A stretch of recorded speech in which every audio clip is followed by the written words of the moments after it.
Speed तबो पसीना टपके गालवा।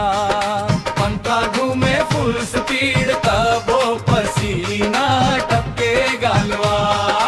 गर्मी में हाल बेहाल हो गईल हो सजनवा। पंखा घूमे फुल स्पीड तबो पसीना टपके गालवा। पंखा घूमे फुल स्पीड तबो पसीना टपके गालवा।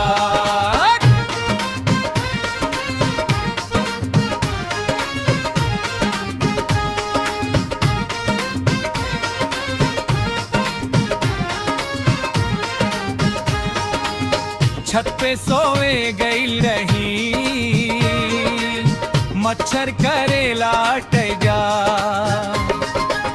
नींदिया उड़ गई सगड़ी, हो गई दिमाग क्रैक भा। गमछा भीगा भीगा के झलतानी रात भर। गर्मी में रोमांस भी हो गए पूरा फेल कर पा। ना नजदीक आ देहिया जलत बाग। तोहरा से प्यार बा बाकी अभी दूर रह सुभाग। गर्मी में हाल बेहाल हो गई नी हो सजनवा। लू चल से दिन भर रात में भी ना मिले आरामवा। आइसक्रीम खा खा के गला भी खराब हो गईलो। फ्रिजवा खोल खोल के पानी पिए दिन भर दर। मम्मी चिल्लावे रोज बिजली बिल बढ़ी हर बार।